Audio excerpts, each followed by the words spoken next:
Hey, Forrest here. Nothing like getting paid. And with ICCU's mobile app, I can deposit checks or accept Zelle payments so the money hits my account fast. I just wish there was an app for mowing the rest of these lawns. Right now, Lithia Ford of Boise is buying used vehicles. How much you want for the SUV? I don't know. Well, Lithia Ford will give you more than that. How much more? More than you think. I'm not thinking anything. I'm thinking you might get even more than that. See how much more you can get at Lithia Ford of Boise. When it comes to concrete, we've got you covered. RowPaint.com offers custom concrete coating services for your garage, business, warehouse, and more. And we do it in one day. We are your complete concrete coatings solution.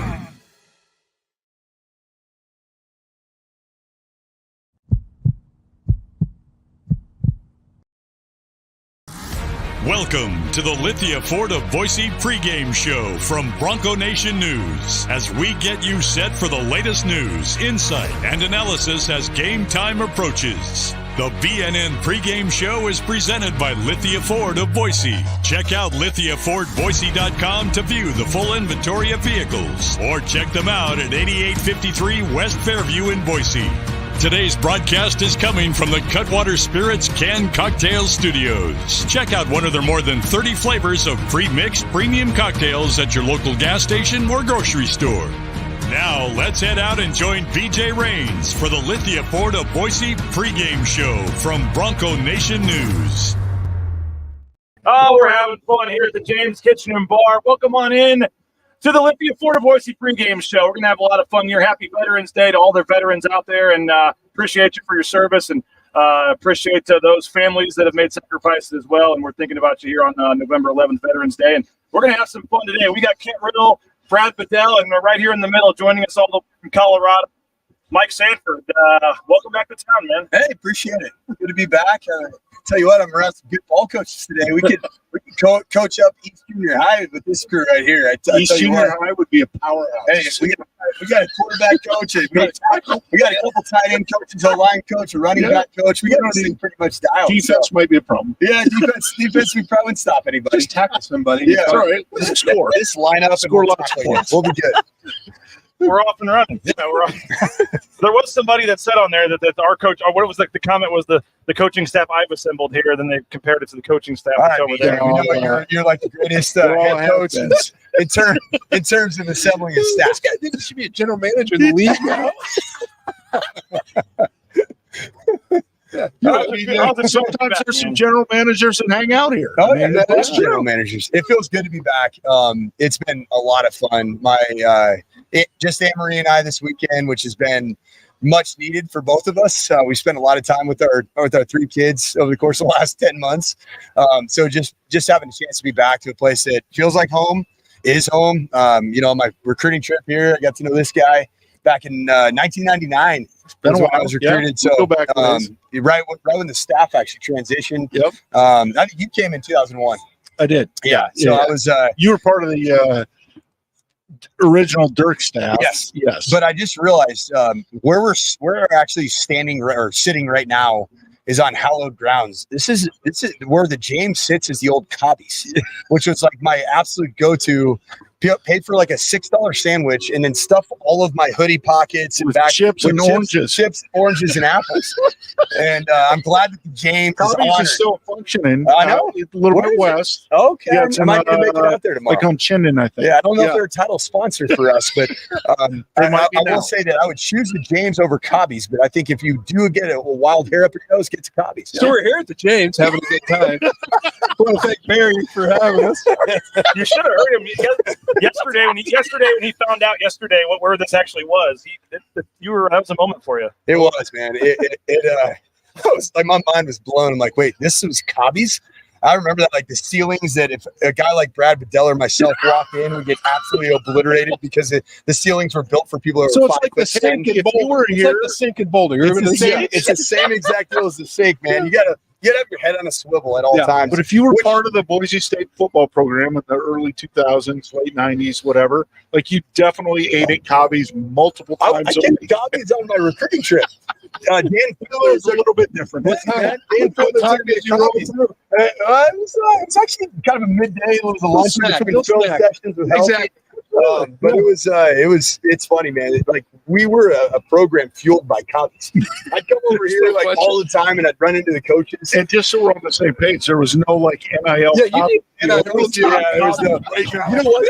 I think that was the original NIL because it was free chips. There was unlimited chips. Whatever you could fit on your person, you were taking for everybody. For everybody. I interpreted it as it was my NIL deal. I'm like, I got 16 bags of chips for $6. I mean, I could supplement my ramen and my hamburger helper on my $400 spending check. Well, DJ, I apologize. You had no idea what you signed up for. You were not going to get a spread for the bagel facility. No, that shit was out too. Yeah, we couldn't get bagels. NCAA wouldn't allow that. There was no bagels back in 2000. That's for sure. We're paying $500,000. Yeah, we're good. So, Red, take us back to. If you want to talk hobbies, we can. That's fine. 2001, Mike Sanford. Tell us about coaching this guy and how was he as a holder, I guess. Well, I'll start out as a quarterback. Not much to talk about. Let's get back to it quickly. Ryan Dinwiddie was kind of established and entrenched as a starter, and he was a phenomenal player. And Kellen obviously has the best record and phenomenal. Artie's not far behind. I mean, and everybody that's kind of watched Artie play, I guess, special. And I'm not trying to say he's better than Kellen, but I think Boise State kind of came on the national stage, Kellen, there. And you saw more on the yard, but he was, I'm telling you, not far behind. So, so maybe not a ton of opportunity to get on the field as much as Mike would like, but I definitely know behind the scenes, got to work his ass off, prepared every day, like he might have to go in and win the game every day. Phenomenal. And you could tell he was a football guy from the start. Obviously came from a football family, all that stuff. But, just a phenomenal teammate person. I don't think you can find a guy on the team who would say a bad thing about Mike. Provided leadership, energy, all that stuff every day. As a holder, be honest, man, because there's some he has some background with. There's two humans on planet Earth that claim to be the greatest holder of all time, and you coach. I think actually, you guys are vying for 2 and 3. Who's number 1? There's a young man named Connor Riddle. That's daddy. That's daddy ball. Hey, and there's plenty of that going on in Boulder. If you want to go see some. This year's at Pocatello. Yeah, Pocatello too. But also Boulder. Do we have an update? Do we have an update? That's a big game. Can we get an update? Pocatello, the Hawkins Bowl. The Hawkins Bowl. Yeah. Coach Hawkins gets his kid. Oh, I know. Yeah. I'll tell you what. I'll tell you what. Somebody's not going to have Thanksgiving. Oh, I know. I watched Cody's press conference. I was impressed, man. Cody's doing a good job, isn't he? Very impressed with both of them, honestly. I mean, Hawk's done a phenomenal job getting UC Davis kind of back to relevance. And Cody's, for where they were to where they are. By the way, Kent, they're saying the sound's better if you kind of angle the mic to it. We don't have the best mics here, so you got to keep it at an angle. You know that? Yes. Only the best here at being. It looks like you need that copy. By the way, it's still 0-0. Cody is doing phenomenal. I attribute a lot to their director of culture, Jeff Pittman. That's true. Yeah. Man, the greatest straight coach that I personally have ever been around, and I'm not even close. Trying to replicate Jeff Pittman when I was a head coach at Western Kentucky, and the kids thought that I was an absolute caveman. and I stuck to my guns, man. I was like, this is what we're doing. So you did decks too? Oh, we did it all.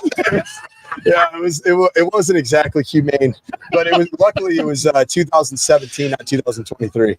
Sometimes, absolutely. And you know what? We're missing some of that. Oh, you bet. You bet. Man. To be honest with you, I couldn't agree. Anyway, so Mike or Nick Holtz, AKA the Pony Boy, the Pony, was. I don't know where Pony's at this year, but he's been with the Raiders. He's with the Jacksonville Jaguars. That's probably why they're winning. He's the passing game coordinator for the Jags. That's probably why they're him. Yep. One of my best friends. Yes, he is awesome. But I would call Mike and Pony a draw. That's ridiculous, Red. we scored way more points points at Boise State, way more than you guys did at CU. Like I'm talking, like we probably averaged 28 points more per game. Do you know how many more opportunities that is? As a whole? That is true. That is just true. PATs. I mean, we're on air tonight, Mike. Oh, you're being politically correct. All we need right now, we need Bree. Yes, I know it's a little early for Bree.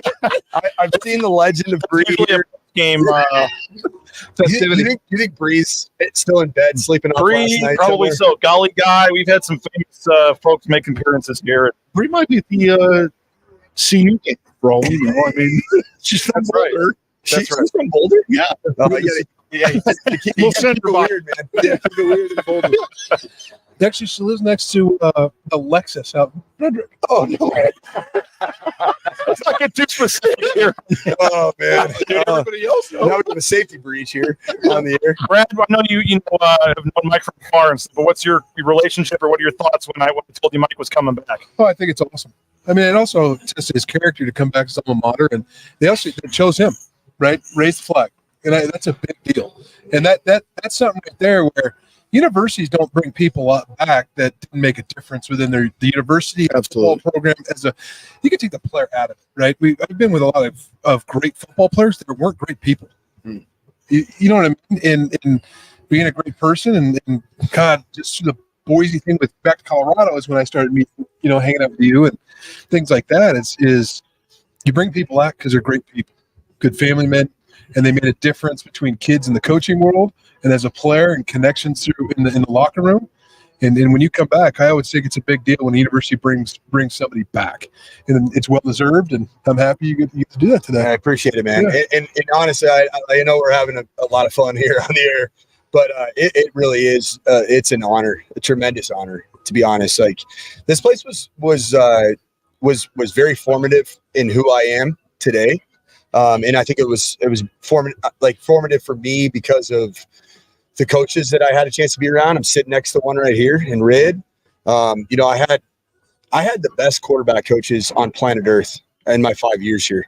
My first year, it was Dirk Cutter and Mark Helfrich. We're in the quarterback room.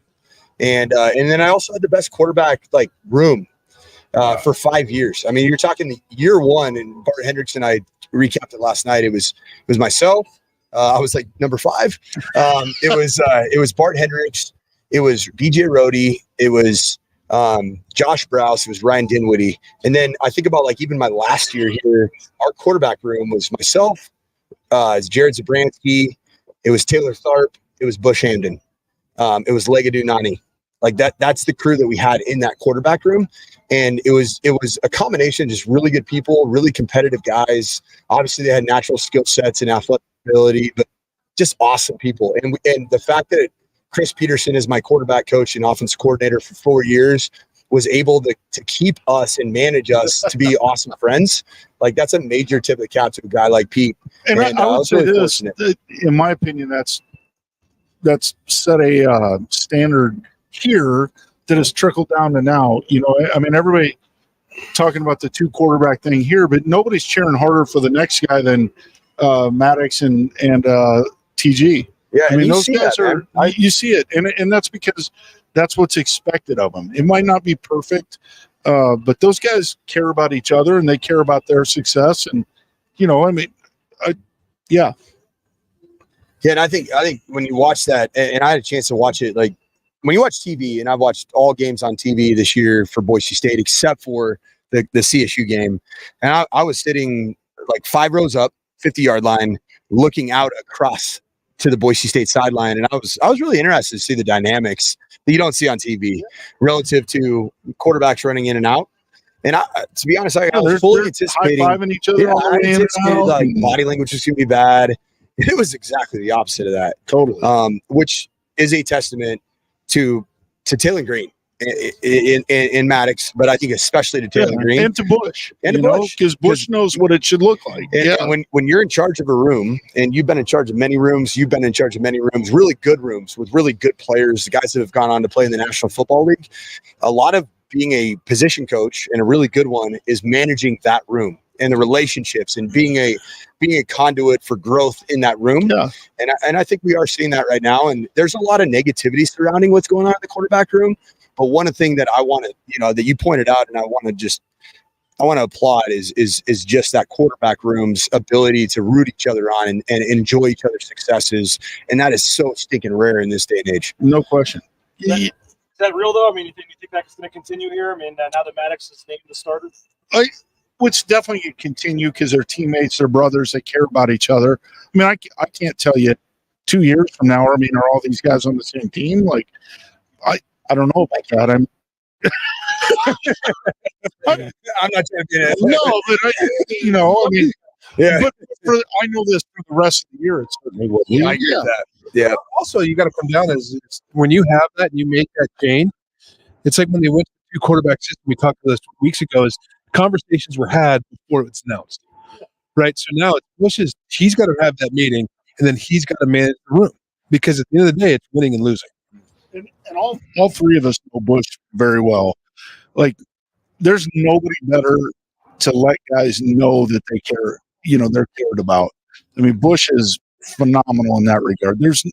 That's why this has been probably as smooth as it has. Like, he's navigating this well. I mean, it's a tough situation, and nobody wants to be a part of that, but it is what it is. And some it's a tough situation that the coaches have made the decision to go into. Well, that's one thing that they have a reason they've done that. Yeah, they do. They have a reason why. In Fresno, we know that game's over, but it's worked. It's been good. Yeah, they've won, and now they're here, and they do make that switch this week. So now it's opened up. And I think we just got to be real about. I know Mike was kind of saying it, and I have no idea what Taylor's thinking. He might be thinking like, "Hey, next year I'm going to come back and make it clearly my job." Or Maddox might be thinking the same thing. I have no idea. I mean, that's up to them. They're the only ones that know that. But the reality of it is, the way college football has the rules set up, I just don't think it's set up for that anymore. It's like you're the starter, or you're trying to go be a starter and get some money somewhere else. I mean, that's just the reality of how things are set up now. So what do you make, I guess, from that standpoint then? We also had the news this week of Eric McAllister transferring. 3 games to go. Andy Avalos essentially said NIL had something to do with it. But, you had a couple players in the media come out this week, say some things. I mean, Michael Callahan basically within an answer said, we know grown men are going to finish what they start, and talking about the guys that are still here wanting to finish strong. And, I know they said some things publicly, but privately, that's got to be tough for guys to see with 3 games left, one of these guys leaving. You're all former players and coaches. What do you make of that situation? We're old. I'm older than these guys, but I mean, when I played, that would be unthinkable almost. Even still when these guys played, but that's just not where we're at these days. I don't know. I mean, there very well could have been something behind the scenes. I mean, all we know is he's transferring. I mean, I don't know if he's technically in trouble. It may not have been his decision for all we know. I mean, I don't know anything. I'm not saying it wasn't. I also wouldn't say for the young man, trouble and all that. I do agree with Mike Callahan. Is you kind of come in and when you walk into a locker room, you're building something that starts after the last game. You just kicked it off, so they've been together, right? So that locker room is important. And to me, he walked out on it. We had it at all. We had multiple kids. It's the same thing. The young men that are approaching, they got one more game to play. And so some of the freshmen, if they're playing in week 4 right now, remember the next week, if they play, red shirt's burnt. So now you got lost our quarterback this week, right? So now you got, if a freshman is playing this week and that's game 4, he could also go into the coach and say, you know what, I want a red shirt, so I don't want to play anymore. Because you got to preserve that red shirt here. So that's not quitting. That's a different situation. But when you go with it happened at all and say, I'm transferring, and the reason I'm not playing is I'm worried I'm going to be hurt. So now we've gone to I'm not playing the bowl game to get ready for the draft. Now we're at I'm transferring, so I'm not going to get hurt. And you lost 800 and some yard receiver. And I agree. It's the 2002 version of all of us, right? When did you play at TU? Nice information. So yeah, the 98 version of you at CU, the A little bit, yeah. the 1989 version of you at the University of Iowa. Yeah, Oregon State. Oregon Oregon State. State. Yeah. Yeah, my bad, man. And then Hey, the the 2000. Hawkeyes are about to cover the under. Oh, they're It's great at covering 3-0. the under. They're so good. But what I would say is that, like, even the 2002 version of me, the 98 version of you at CU, we all think it's ridiculous, right? Like our DNA is telling us that this is absolutely bananas. That a player with 3-4 games left, I think all of us as coaches think, like, how could you do that? Yeah. You're part of this. Like, we got to finish this thing together. But that's not what they're thinking. Yeah, And that's probably what you're going to say. it is to a certain extent, but like we think it's crazy. We don't agree with it. We think it's we can sit there, even Michael Callahan can sit there with a microphone in front of him and say that this is like some bull crap. This is weak. This is timid. But this is college football in 2023. Do you like it? I don't know. That's why I'm doing this right now, to be honest. Okay, No question. but you have to embrace it. And you can get in front of a microphone and call him a coward. That's not going to change the current state of college football. Not at What all. you have to do is you have to be proactive. And coaches have to be proactive with players. You have to have meetings in 2023. And I did it last year at CU. I met with every player on the roster when I took over as interim head coach, and I asked them where their heads were at relative to the portal. And I said, hey, man, let's just have a real conversation. You're not going to be judged. You're not going to, let's just talk. And that's this generation of kids, is that they just want to be heard. They want to have a one-on-one conversation. And I'm not saying that did or didn't happen. We don't know. But that is the new college football, and it's not changing. So embrace it. It's adapt, not changing. or you're going to be left in the dust. And I think it's really important. There's the number one thing, and right now it's different, but where we're at, about to kick off New Mexico. But after the banquet, the next 3 days, you're re-recruiting your current football team. You have to re-recruit these guys.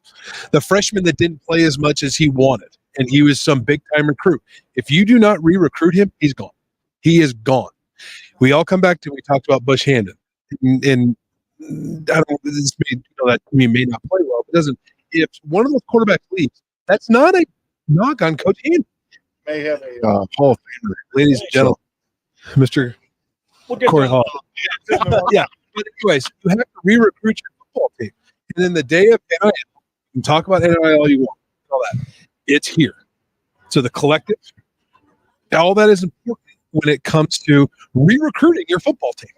Because there's somebody right now, there's a freshman right now that is at a Power 5 school that is going to get $250,000 just to stay at the school he didn't play at last year. And I would take it a step further, Brad. Like, I agree that immediately after the banquet, that's like re-recruitment.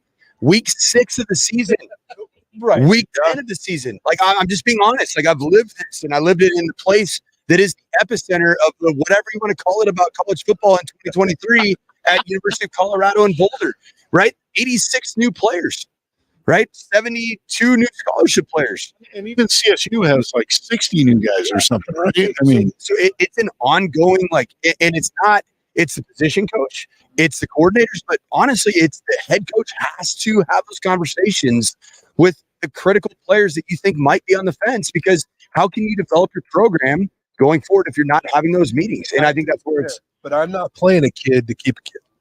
I'm playing to win. But you need to talk. To The You have conversations to are have- different. And it's not about appeasing the kid. No, it's okay, about it's about having the conversations with the kid week 6, week 10, Relationship and then, too. and then 3 days after the banquet, which is hopefully by then, like you said, you have the relationship, and then you at least have a context to have a conversation about what your future holds. And where we're at right now, that kid's been hit about by 10 schools. No question.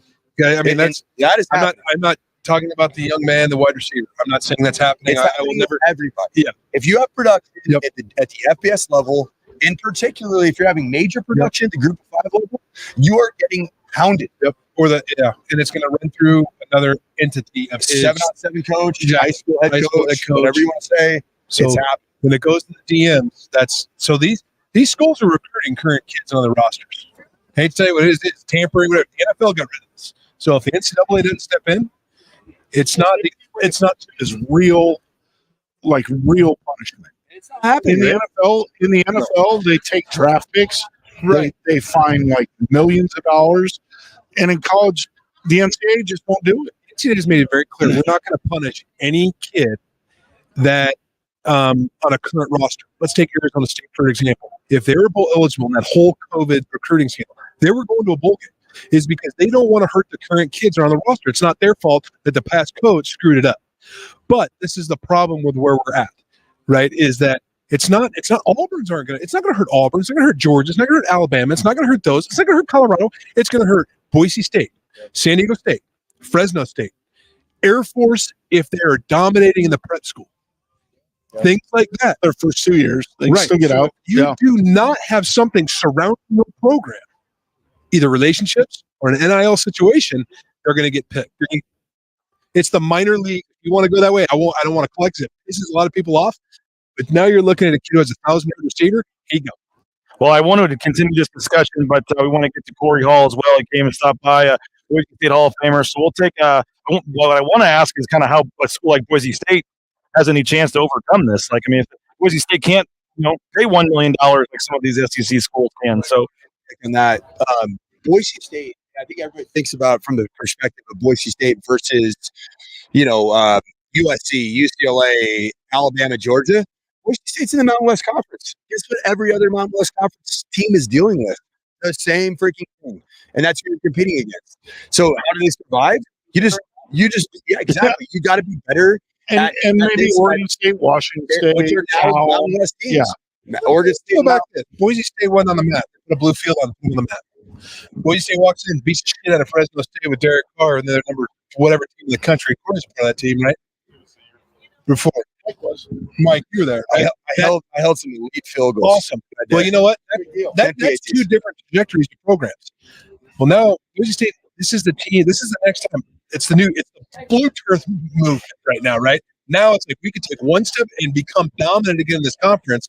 It's just going to take a lot of things to happen. well, let's take a quick time out, 90 seconds. Corey Hall, Boise State Hall of Famer, going to join us. Don't go anywhere. We'll be right back here live from the James Lithia Boise pregame show here on Bronco Nation News.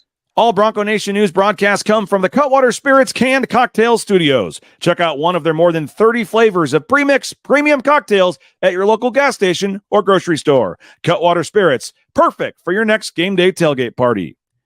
Our title sponsor is rowpaint.com. For all your commercial, industrial, residential painting needs, check out rowpaint.com. Don't forget about their concrete coatings. Transform that ugly concrete slab on your back patio in your garage in just one day. Contact rowpaint.com for a free estimate today. The official paint and coatings company of Boise State Athletics and our title sponsor at Bronco Nation News is rowpaint.com. Idaho Central Credit Union's been helping members achieve financial success for more than 80 years. There's an ICCU branch on almost every corner, but the closest is in your pocket with free eBranch mobile and online banking. See why more than 500,000 members love ICCU and join 1 in 4 Idahoans by making the switch today at ICCU.com. Since 1984, Ridley's Family Markets has prided itself on being a hometown food and drug store that employed value members of the local community. Ridley's Family Markets has 13 locations in the state of Idaho and many more in the surrounding states. Download the new Ridley's app to your smartphone, get savings up to 40% off at the checkout line, and find a location near you at shopridleys.com. Former Bronco Matt Bauscher is once again the number 1 ranked realtor in the Treasure Valley. No home is too big or too small for Matt and his team. Let them fulfill all your real estate needs at BauscherRealEstate.com. All right, we're going to we still have Mike and Kent back here hanging out, so we're going to they're still talking. How we doing, Corey? Oh, I muted you there. Sorry. How we doing? Doing good. How you doing? I'm doing great. Let's Kent, you're coming back. All right. Well, I stole your mic here for a second. I found out that this is the first time we've ever had 4 people on 4 mics at the same time. No, I have a different mic we can use, but the main thing is here. I just found out that I have to basically unmute. We only need 1 mic. Technical stuff. I got it. Anyway, before Mike sits down, tell us how you doing, what you're up to. I know you're working for BBA now, and Tommy Alquist. You guys are jumped on board as a sponsor of ours here, so we appreciate that. How are things going? Things are going well. Yeah, we're kind of in an interesting market right now.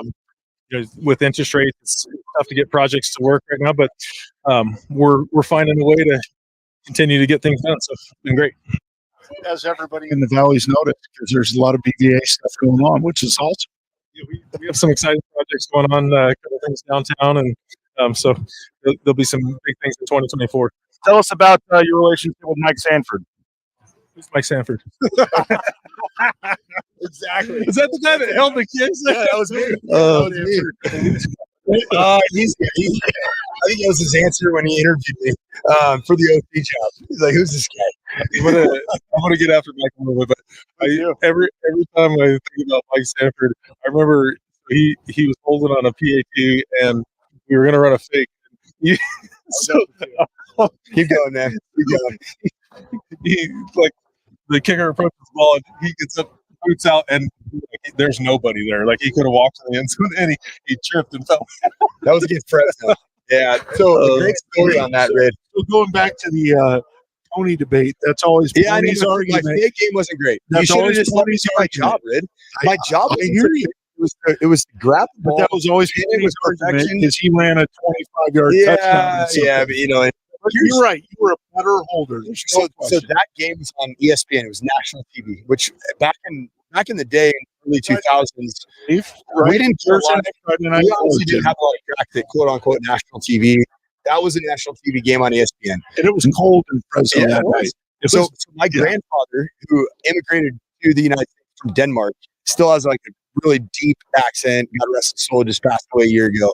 He was talking to my dad and mom on the phone, and they were traveling for a University of Utah game when my dad was the OC there. And so he was giving my parents the play-by-play of the play. And they're like, and this is what he said. He's like, Mike Sanford puts the ball down. Mike Sanford pulls it. Mike Sanford falls down. So to this day, I always hear it from my own family. Mike Sanford falls down. And that's my legacy here. And somehow, some way, I get to raise the flag over there tonight as the Mike Sanford falls down guy. I do always appreciate it, especially because my son did the same thing. But no, he did not. But there's times you run out there as the holder and you're freezing. Oh yeah, you're just hoping things go well. Yeah, I think my best career college game was at BYU on a grass field. Oh, snow, yeah. And we scored. Gilligan had like 200 yards we receiving. Scored like 57. Yeah. I don't know. We scored a ton. Yeah. And I thought about it before the game. I'm like, oh my gosh, how am I going to hold in these conditions? and like in between like reps was like sometimes like literally 45 minutes. And I got the ball down, and Tyler Jones put the ball through the pipes, and I was like, that was my greatest performance as a Boise State Bronco. I appreciate this story, and I hopefully the audience will. But so BYU in 19, we have no heated benches. It's like 33 degrees and raining in pregame. I mean, it was miserable. Everybody's just like over there, like huddled up. Like, I don't even know if we had heaters on the sideline at that point because we just weren't thinking it was that. BYU's over there. They got, I hope contacted Holstein too. Bedell spent about an hour in the facility earlier today. BYU's got the heated benches, the deals for your helmet, like NFL teams like all that. They're over there. We end up losing by a field goal. So we go to play Utah State, and Harsh is like, we need to get the heated benches. Like we're over this the Nevada game. You guys, maybe your junior year, maybe it was my senior year. It was cold down there. Snow. Yep. They've got like heaters on their side. Like we're just like we're gonna tough it out, you know, like whatever. So we're over that. We're gonna get that. We go out there and blow out Utah State. I mean, it was relatively speaking because we had heated benches. Tell us some more stories about Mike Sanford. Give us some more Mike Sanford. Oh boy, they can't go on. I was just talking to Brad Bedell. I was like, I'm going to tell him some stories from back in the day, his Green Bay days. Oh man, he reminded me that he's been some places with me as well. So I'm fine calling the truth on that one. So I talked to Corey here. We actually met up at Suds. Also not a title sponsor, but frankly should be. you know, in a way they always so are, right? Coffees and Suds fueled this program for over 2 decades, but neither here nor there. Would you agree with that? Yes, Yeah. But they need to be the collective for sure. Yeah, they're the collective for sure. But what I would say, Corey and I were talking at Suds about half hour, 45 minutes ago, and I'm actually taking my family to Lambeau next weekend. So I get Boise State this weekend on the Blue. Literally my first game as a non-coach, non-player that I've been to on the Blue, which is emotional. Like, call me soft, whatever you want to call me. Like, it's emotional. It's walking around this morning, like, you feel it. And then next week I get to go to Lambeau, where this guy right here is an absolute legend. And I'm supporting an old player of mine that I had a chance to coach, Jordan Love, and it was really fun talking to Corey. So, Corey, give me a little scouting report about going to Green Bay and going to watch a game and spend a weekend in Green Bay on a home game. So if you want my recommendation, if you're going to go to a Green Bay game, go in like September or October. Not Can't do that. I told Mike, I was like, it's getting a little late in the season to be going to Green Bay, buddy. I think everybody's heading this direction. So after being in Green Bay for 4 years, I have no intention of being cold ever again. Like, I'll wear 5 jackets. I don't care. Yeah. So Corey, the best watering hole in Green Bay, Wisconsin. Ooh. So say, like, I know when you were there, you were a celebrity. You had to kind of avoid a little bit the riffraff on a Friday night or Saturday night or Sunday night. But say, like, on a Wednesday night, and you just want to go get a nice cold beverage. Well, usually on Wednesday night, that was like when you're clocked in during the week. Oh, yeah, that's right. Yeah, you were actually I wasn't a coach. I was a player.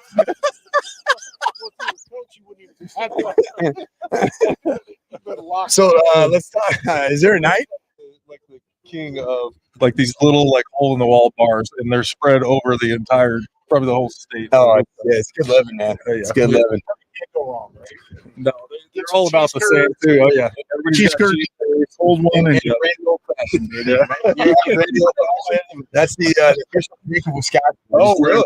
Yeah. Wisconsin. All right, so if you guys can talk off the air about Green Bay, give us some more stories about Mike, or just your thoughts on him, whether it be holding or the one career touchdown pass he threw, or whatever else that comes to mind for you. O2?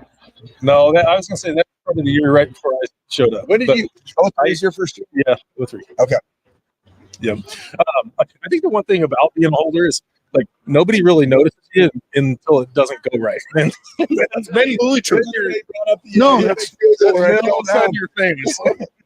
you couldn't be more right. I mean, it's reality. Like, nobody has any idea that guy's even on the field until it's not good. So your career goal is to go through without being noticed. Until a guy like Kent Riddle designed some amazing fake field goal that just gives me an opportunity to get clumsy like I am and fall down. Basically, you're saying that was a poor coaching decision. No, it was actually poor. It was my lack of athleticism, and the moment got too big for me. That's the bottom line. Like I said, I actually do cut you a break. Like, you're over there. Everybody thinks Fresno, it's like 80 and balmy. Like, it was freezing cold. Yeah, it was freezing cold. I cut you some slack on that. And we won the game, so who cares? Wasn't there one in the Liberty Bowl? Was there a fake in that one? There was. That was like, it was like 4th and 8 inside the 10-yard line. I ended up getting like 7. Yeah, I was like 1 yard short of getting it. It was an option. That was pitch. a poorly designed play. Well, it wasn't poorly designed. It was an option pitch to, where I could have potentially flipped it out to Tyler Jones, and if I would have flipped it out there, he would have gotten obliterated. So I just put my foot in the ground. I'm like, you know what? I got one last shot. This is my 5th year playing here. I'm gonna freaking put my pads down, and I did. Just didn't get the first down. Yeah. So, it's one of those deals where you did. Sometimes you just take a chance. The Fresno one was a legit, like, wow. That was me. I'm the problem. It's me. Hey, I have a real quick question. I got a quick question for Corey. Corey had what I thought was one of the best tandems of linebackers in the history of this program. And there have been some really good ones, so I don't want to throw it out there lightly. But Corey and Andy Avalos, side by side.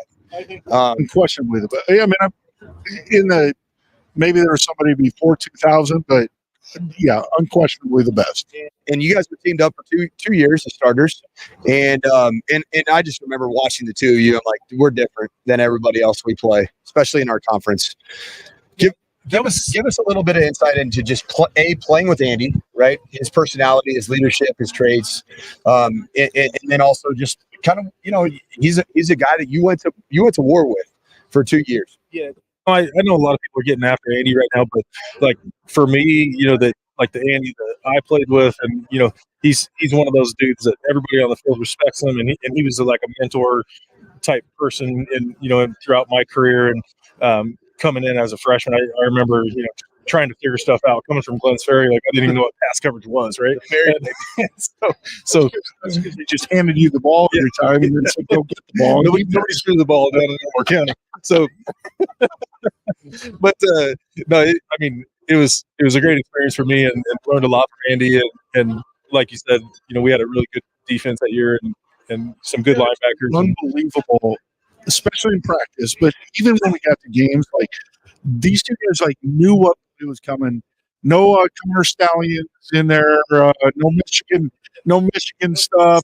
They literally studied film so well, like they knew what was coming. And if it was, I remember one time, like we took as a Hawk deal, we decided we're going to take these huge splits on offense because we'd seen Texas Tech do it or something. Yeah. And Corey and Andy just come storming through the line, like it's like. Yeah, that was a bad idea. We're cool off the big splits. That's enough. Yeah. I remember just, I was on the sideline signaling. I was on the sideline. And, I've been around the game of football my whole life. And I'm a connoisseur of really good defensive football. And the thing that stood out to me is just how well the two of you communicated on game day. Like, practice obviously as well. Like if I'm taking competitive reps against the two of you guys, I was like, man, these guys just communicate everything. They call things out. What do you think it was about the two of you guys, just in terms of how you were able to diagnose things so effectively, and just the synergy that the two of you guys had relative to like each play and knowing what was going on? I think Andy's always been, kind of a student of the game. It was definitely a steep learning curve for me when I showed up. I think a lot to do with Ron Collins. He, my first year, I think he hated me and I hated him. And I just literally, my worst day of the week was Sunday morning watching tape. Oh, I was the same with Pete. Pete and me for 5 years. Oh, yeah. Man, I watched tape. I'm like, God, I can't do anything right. You can get an interception or a tackle for a loss or something. What the hell are you doing? Your first step was 6 inches, not 2 inches. I remember, and this is like later in my career. So we went up to Wyoming and Laramie, and they had this tight end that's, he's running like this 10-yard in, 10-yard out type thing. And he was really good. And we've been practicing it all week long. Right. And so they're down in the red zone and he runs this 10-yard in across the middle, like across the middle of the end zone. And they throw him the ball. I dive and block this ball. It goes straight up in the air. And Gerald Alexander's standing right there, and and this dude, I'm sprawled out on the ground, and he just catches it for a touchdown, and I'm walking to the phone. They still have the old phone. I'm like, shit. So I go to the phone. He's like, I don't know what to say. Your pass coverage is the screaming shit. I'm like, won that game. Yeah, we did by a lot. Yeah, we didn't lose a lot of it. Oh man, he was bad. But that's good. So Corey, another thing I thought about just with your career at Green Bay and being to be honest, like an unbelievable fullback, and catching the ball, like converting third downs, scoring touchdowns. How many career touchdowns did you have in Green Bay? One. That's all we needed, man. You scored one as an NFL player. At any point in time at like our offense, were you ever like, I know Brad Lau has the largest arms in the history of football, which he did. Brad Lau's biceps, incredible. Well, they were like 47-inch biceps. Did you ever just look and be like, you know what? I can do a little of that on that side of the ball. Or were you cool? I'm just a linebacker. That's what I do. I'm from Glens Ferry. I have a chip on my shoulder. I'm just going to be a really good linebacker. Or did you ever think like, hey man, I could do something on the offensive side of the ball? I always, just kind of considered myself a linebacker. It was a position I really enjoyed playing, and it's kind of the hammer and the nail thing, and you don't realize that till you play fullback in the NFL, and then there was no question who the nail was. That's real, man. Yeah. So tell me this. I've never talked to you about this. What was your progression from being basically an all-world linebacker here at Boise State, and then going to become an NFL starting fullback? So I never got invited to the combine. Then we're at the pro day, and I had like a lot of scouts came to, because we just had a really great class that year, and so people were coming to watch Zabransky and Legadoo and Gerald and everybody. And nobody really watched me work out or anything like that. And they're like, "You want to run some routes at fullback?" And then, sure, man. Oh, sorry. Did you prep for that at all? No, I didn't tell you. Did you have an agent at the time? It was like day of. They're like, "You want to?" That's I had an agent, but your agent was like, "Hey, be ready for fullback." No, it was that's incredible. Yeah, so we get there. They're like, "You want to run some routes?" And Brad Lau was there as well, and he's like, "Do you want to go first?" Or and all these scouts were watching. No, I don't even know the route tree. Like, what? No, I don't want to go first. So, anyways, we ran some routes and caught some balls, but it was definitely a steep learning curve once I actually showed up at Green Bay. And was that your first team? So, like, you were undrafted free agent. No, I got drafted in the 6th round by Green Bay. That's and awesome. Then, I didn't know that. And everything just kind of fell into line for me. I showed up there and they had 3 fullbacks, and the starter from the year before was Brandon Myree. He had transferred or got signed from Denver. And anyways, like the first week of camp, he ended up getting hurt. And so then this kid from USC, Ryan Pedrell, was with the ones. And at one point he ran the wrong direction on a pass blocking play, whatever. And the coach, we go and watch TV. He's like, Brett, or he's like, who you got right here? He's like, I don't know, coach. And I don't even think the coach knew my name at that. Like 3-5, who you got right here? And I was like, Mike Sanford, perimeter. He's like, 3-5, you with the 1. Pedro, you with the 2. And just never. And then that was it. Like it was Edgar Bennett. Was our position coach. Is there a better position in all of sports, in a more nearing extinct position in all of sports than the fullback position? That is the position. It's all freaking awesome. And I'll be honest, every team should be required to have. I was the running back coach at Stanford in 2011. What years did you play in Green Bay? So I was 07 to 10 or 06 to 10. So when I was there in 2011, I was the running back coach, and as part of the running backs, I coached the fullbacks. And we were a very traditional I formation, like running power, running ISO, running counter with the fullback. We were still living crap out of signs. I'm just kidding. But I actually, Corey, you'd love this. I spoke at the San Angelo Clinic, which is the largest high school clinic in Texas and maybe in the United States. Probably 500 high school coaches. And I'm from Stanford. And of course, everybody in Texas wants to hear about the air raid and how do you score 50 points a game, throw for 500. And I'm like, you know what you do? If you want to win a championship, you add a fullback to your offense. And I did an entire 1.5-hour segment on why the fullback position, which is nearing extinction, is the position that creates a championship environment for an offense and for a team. And I to this day, I still believe that. I think it's all about like knowing your guys and building your offense around your team, right? And I think there's a lot of things that you can do with a fullback on the field, and it creates a lot of diversity in your play calling, and but it's kind of an extinct position a little bit. It's also a tone setter, man. The position is a freaking tone setter. Like always a leader. Yeah, it's an unselfish player.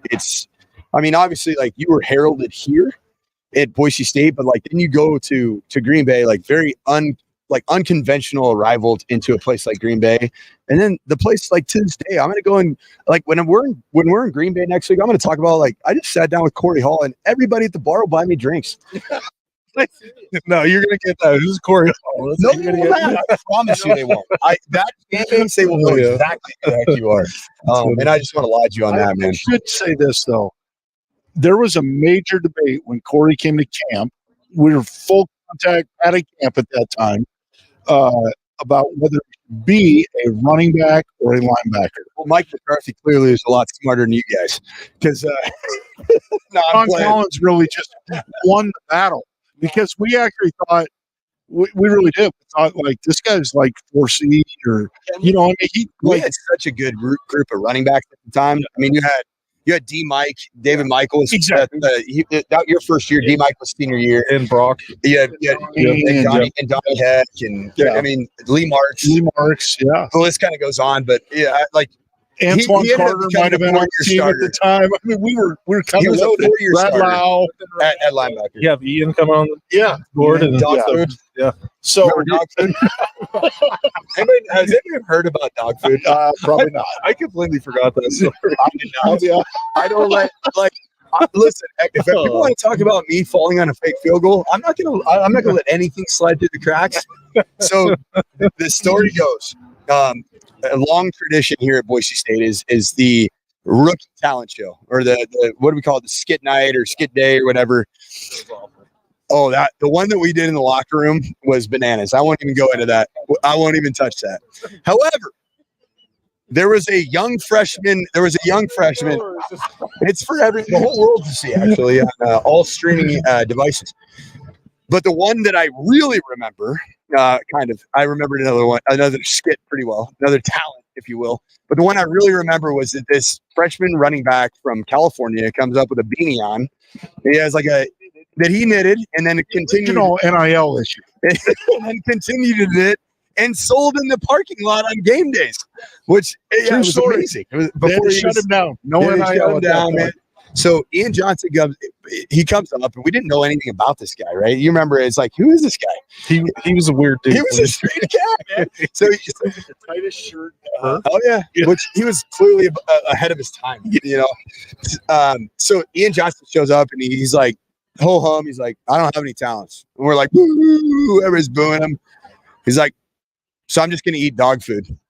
And he proceeded to open up like 4 cans of dog and cat food and just housed it. And we're all like, we didn't know whether to cheer, whether to boo him, whether to think you're the weirdest human. So then from that day forward, I still when he scored on the Statue of Liberty in the Fiesta Bowl, I was long gone from Boise State. I'm like, dog food, dog food, dog food. That's my guy, man. That's awesome. Corey, we don't want to take up too much of your time, but there are a lot of folks out there that obviously, a little disappointed with the 4-5 record, and we asked you about Andy. But what are you, knowing Andy the way you do? How is he dealing with this? And I'm sure nobody's working harder to try to get it fixed. And what are just your thoughts? I know a lot of fans are hoping there's a coaching change. People are upset. They're whatever. I mean, how do you just kind of look at this as a friend, but also an alumni of the program and where things are at right now? Obviously, the record is not good, and nobody wants to be 4-5 right now. But I feel like I try to stay positive about the season, and then if you look back, the last few games, like there's a lot of good stuff that's on tape, and they've been in situations where they're moving the ball, they're scoring points, and same thing, they're getting stops on defense, and they're making plays, and it comes down to a couple special teams plays that they got to clean up, some tackling. It's not like it's rocket science, like what needs fixed. We got to tackle, we got to protect the football, like those types of things. I Fix that every week. I mean, nobody's working harder than those guys. It's not like oh, we'll get it next year. They're not even kind of thinking that mindset. The fact is that, they got a young team. They got a really inexperienced secondary that they're working with. They have a young offensive line, and and all those same guys end up on special teams. There's a lot of first year starters, running down on kickoff, and there's some stuff they got to clean up, but. I think they're doing what they can right now, and everybody's got a really steep learning curve right now of trying to get better and understand where they're at on the field. I think it'll come together, and that I don't know that the season. A lot of people look at it, we're 4-5, and everybody around here wants to be 12-0 every year, and so do I. But there's just a lot. It's different than when I was here and when Mike was here. With the Bad team. Yeah, but it's difference being that the league now is much more competitive, top to bottom, than some of the teams that we were fortunate enough to play. Yeah, absolutely. And the year we went undefeated, like Chris said, that there was a few pretty good, tough opponents that year, but there was a lot of teams like, we're absolutely winning this, and we have our starting 11 sitting on the sideline in the fourth quarter. And I was playing. It was awesome. That's where I got my 38 career pass attempt. We had Mike on the field. Yeah, it was awesome. It's like became a running back. We put him in when he was playing corner, and he ran for like 28 yards and 30 yards. I think it was like, telling him all which right, way the run plays were going. He's like, during I'm running those back games. now. You know, I mean, yeah. You know, I think nobody wants to get this right more than Andy, and everybody's after Andy said right now. Like, who's going to come in and at Boise State and make a change that's going to turn this season around? Like with the NIL, it's a different thing. Like Boise State is not set up to compete with, like in the NIL very well. Like they're not going to be a Washington or an Alabama or or a Power 5 school like that, just because it comes down to money. And the goal should be to get the NIL funded enough to be the best of the others, so that guys don't feel the need to search other stuff. I mean, not that it's still not going to happen, but nobody should be out there looking for a better deal. Like, no, I'm good here. Like, I like living here. I like going to school here. I like being part of this team. And oh, by the way, they actually pay me some money to be here. Like, this is cool, you know. I think Boise State's resume, Mike and I were talking about this prior to the show, but I think that, they're doing the right stuff. They're finding these young kids and they're bringing them up and they're teaching them how to be football players. And I think what Boise State and all of our fan base and supporters, we need to put Boise State in a position that once we get these running backs and receivers and they get to a point where now they're on the market, we have to be able to take care of them and make sure that they have the money to be proactive, right? And take care of it, because I mean, it's just no different than the NFL or Major League Baseball or whatever. Like, you pay those guys a little bit more when they're younger, then they never hit free agency, that kind of thing. Absolutely. And it comes down to, culture and what kind of team you have and people wanting to be here. But there's certain amounts of money that people are getting offered. I heard it, Brad was talking about it on the show, but it comes down to a business decision at some point for a kid that's 20 years old and you're getting, 6 figures somewhere. Like, then you have to do some thinking, right? Because it's better than anybody else. I love Coach Avalos, or I love this team, or I love Boise. Now it comes, what makes sense financially for me. And but two, like, if you can get paid in college, like the NFL's not guaranteed. You know that better than everybody, right? That's week to week business, because there's very little guaranteed money, I should say. But the thing about this sport is, it has a shelf life, and for me, it was 5 years. But for most, that's longer than most, right? It's a hell of a run, man. But thank you. But certain positions, like, it's just historically, like, you get running backs, stuff like that. Like, it's a tough business. And the average NFL career a few years ago for running backs was like 2.8 years or something. And frankly, I think running backs, and obviously we're talking, beating around the bush here, but Ashton Genty, Ashton Genty's got to make business decisions, because some of these running backs will have a chance to get more guaranteed money in college than they will in pro football. That's absolutely true. And I think that's where, all of the supporters of Boise State, we have to put the program in a position to be able to pay a guy like that. Without question. Yeah. And I would argue a little bit, like, I don't think he needs like $500,000 or $1 million, even though somebody else might offer him that, like, he just needs money to know that he's good. I don't think he's the kind of guy like out there shopping himself around. He's got a street agent working. I don't think that's him. Like, I just think if fans, were you part of that? Yeah. As he seems like an unbelievable young man. If we can just make sure he's taken care of good enough here, then he's going to be good. He's not life or death. Like, I got to get mine right now. And there are guys like that without question. Cool. But I don't see those guys as part of this program a whole bunch. Corey, any final words or thoughts on Mike Sanford before we let you go here?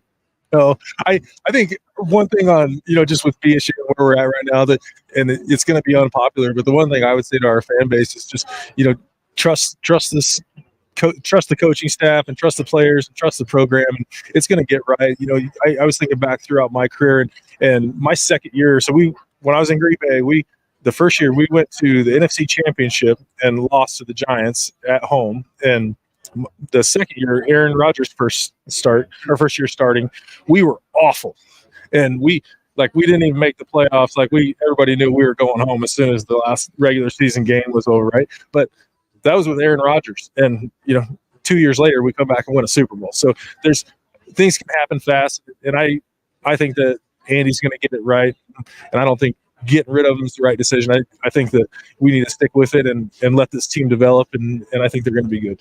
Well, appreciate it. Go ahead. Sorry. Be loud, support the Broncos the best you can, whatever that is. But you show your support and let these guys get it right. We're going to take a quick 90-second break, and we'll finish up with you guys here in a few minutes. But thanks again for stopping by, Corey. Really appreciate it. Corey Hall, he's now with BVA and BVAdev.com. You can check them out. They're one of our sponsors here. By the way, they are. I know. Yes, they are. I forget the whole actually, I want to start taking Mike around with me just to be my hype guy. Yeah, really good hype guy. I love it. Yeah, I love it. I get to be the hype guy today. You got the hype guy. Oh, you're Super Bowl fan. Done it. Oh, you've been a flag breaker? Oh, yeah. Did you get I the controller? I did the whole thing. Did you pull off your shirt? And I smoked the hammer. Did you pull? No, I didn't pull off your shirt. I'm doing it tonight. I'm gonna show what a real dad bod looks like right here. That's why I didn't. You should have told him you did. Maybe he would have then thought that he had to after that. But you're gonna see a pasty white freaking Colorado right now. Peloton once a week doesn't mean you get to take your shirt off. Right? I appreciate it, Corey. We're going to actually hear from BVA in our next commercial break here. Don't go anywhere. 90-second break. We'll be back. Brad Bedell going to join us, and we'll get Mike's thoughts and keep this thing rolling. Back in 90 seconds here on Bronco Nation News. Bronco Nation News is sponsored by Tommy Alquist and Ball Ventures Alquist, Idaho's premier commercial real estate development company. BVA projects specialize in office, retail, flex, medical, and industrial spaces located at some of the most strategic and visible locations in the valley. Need a developer? Looking for new space? Think BVA. At BVA, we are Idaho's developer. The Nicolason family and SON management have proudly been operating Taco Bell restaurants in and around the Treasure Valley since 1969. One of the first to make a 7-figure donation to the Lyle Smith Society, they've also stepped up their support of Boise State athletics with the Taco Bell men's and women's basketball endowed scholarships. The Nicolason family and SON management have committed at least $310,000 by 2026. Get more information on their financial support of Boise State athletics and find information on applying to work at Taco Bell at TacoBellWorks.com. Lithia Ford of Boise is a proud supporter of Boise State athletics and the official car and truck of the Broncos. Lithia Ford of Boise supports Bronco student athletes through NIL deals, including providing Ford vehicles to Taylon Green and Riley Smith from the football team and Paige Barsh from the volleyball team. Rain's family purchased our F-150 from Lithia Ford. Couldn't be happier with the purchase. Check out the all-electric F-150 Lightning or the electric Mustang Mach-E at Lithia Ford, and make sure to check out their full inventory of vehicles at LithiaFordBoise.com. The Blue and Orange Store is the perfect spot to get all your gear for your next Bronco game. The Blue and Orange Store has official Nike apparel, including jerseys, shirts, sweatshirts, jackets, hats, and more. Wear what the Broncos wear and get it at the Blue and Orange Store, the second floor of the Boise Town Square Mall, or get free shipping on a $40 order online at theblueandorangestore.com. All right, everybody left me here. They're coming back. They're using the restroom. I apologize for the audio issues. I know you guys were making some comments on that. This is the first time that we have tried to use 4 microphones at once on this thing. And when the microphones are non-directional, it picks up more than one mic, and it makes it hard. So the better answer to that is to mute the other mics when that person's not being talked. And so when someone cuts in back and forth, I apologize, but that's what's happening at the time, trying to mute the other thing. Make my mic live or make that person's live, and then when they're cutting back and forth. So apologies for that. We are a one-man band. Jaden Finch, our part-timers, doing a great job behind the scenes helping us out, but this is literally the best we can do at this point. But we are having fun. We're going to keep it going, and again, that is the issue that I'm aware of, so you don't need to keep saying the audio sucks. I get it. We're doing the best we can. I think you got the gist of most of the stories, and I think you're able to get, for the most part, the stories there that you're hearing right now. So we are very appreciative. We're having fun. We want to have your score. We're going to get down to hardcore football talk here in the next segment here. So if you have any hardcore football about this team, let us know, and we will get to those with Coach Bedell, Coach Riddle, Coach Sanford. So very appreciative of them coming by, and thank them for coming by. So we're having fun. The game's filling up here. As you can see, the sun is setting. It's a beautiful night for football here, and we're having fun on the Lithia Ford of Boise pregame show. We're in the mobile Cutwater Studios. We appreciate Cutwater Spirits, more than 30 flavors of pre-mixed premium cocktails. You can pick one up at your local gas station or grocery store, and we got some cool things coming, so we appreciate all the different things going on with Cutwater Spirits. They're one of the sponsors of our trip coming up. If you're liking what you see, hopefully you'll support us with a subscription to Bronco Nation News. $50 gets you a full year of Mike Frater columns, my articles, some monthly subscriber-only shows. We have a lot of cool stuff we're working on, and hopefully you can support us for things like this, being out here on the patio and doing some cool things. Can't recall in my 11 years here kind of shows like this and things like this. So BNN is doing some things, and we're appreciative of that, but we need your support. So jump on in if you can. $50 for a full year using the promo code BNN50DEAL.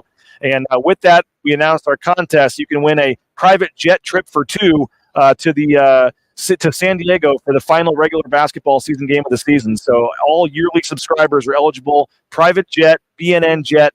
We're flying down to San Diego. Nice 9-seat jet, having fun, drinking some Cutwaters on the way, watching the game there in San Diego, and looking forward to that. It's going to be an awesome game. It's like March 8th, so you got to be a yearly subscriber for that. So appreciate you guys for checking us out, and we're having a lot of fun here. But again, we're going to get down to the hardcore football talk here after this quick timeout, and the guys are going to be back to join us. So if you got a question, you got a prediction, these are three coaches, and they're obviously having a few drinks, having fun. So if you want to get some stuff out of them, let us know your questions. Get those in the system right now, and we'll take one quick timeout, get our last commercial break out of the way, and then we can just hang out with these guys and talk football. So again, apologize for the audio issues. When more than one mic is turned on, it picks it up differently. So apologies for that, and we'll do the best we can here moving forward. I may even have Jaden go grab the other headset. I think that might be a little, if you don't mind, for the last segment here.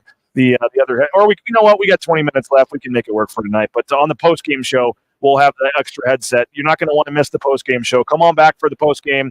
We'll be inside the James. It's going to be a little chilly, but it's going to be Coach Red, Bedell, Sanford post game like you've never heard coming up after this. So we're going to take one time out, get the guys situated here. Don't go anywhere. Back in 90 seconds to continue the Lithia Ford Boise pregame show live from the James Kitchen and Bar. We'll be right back. You looking for a new job? Well, how about getting into the trucking industry? Our friends at Transportation Compliance Service can help you every step of the way, whether it's the big rig on your screen, the Amazon truck in your neighborhood, all the paperwork, all the things you need. Let them help you out. Transcomservice.com. They'll have you out there towing that first load in no time. Transcomservice.com. United Commercial Insurance makes business insurance easy. They can write business policy insurance in 44 states around the country. UnitedCommercialInsurance.com. Give them a call, 229-8222. Bronco Nation News, a proud client of United Commercial Insurance. We highly recommend you do as well at UnitedCommercialInsurance.com. The Raines family is happy to have made the switch to Boise Dentistry Co. Highly recommend you do as well. Dr. Miner and his staff, full family dentistry for the whole family. They make it an enjoyable experience to go to the dentist, and we highly recommend you check them out. 5 locations in the Treasure Valley. You may think you're happy with your dentist. You'll be even happier if you make the switch to Dr. Miner and Company. Check them out online, BoiseDentistryCo.com. The pounds continue to fall off, and it's thanks to Dave and our friends over at Lean Feast. Check them out, leanfeast.com/Meridian. Full customizable meal prep. You want to go into the store, pick out your meals individually. That's great. It's right there on Eagle Road in Meridian. Or you can do it all online at leanfeast.com/Meridian, and they'll deliver it to you. 208-487-5782. They're feeding the football team, the basketball team, Taylon Green, Ashton Genty, Tyson Degenhart, and more. Check them out. Lean Feast, leanfeast.com/Meridian. Still time to get that fall round of golf in, and you need to do it at Timberstone Golf Course out in Caldwell. Book a tee time at playtimberstone.com. The best greens in the valley, new technology, new golf carts, friendly environment, fun, challenging course. Check them out, Timberstone Golf Course. Book your tee time today, and I'll see you out there. Playtimberstone.com.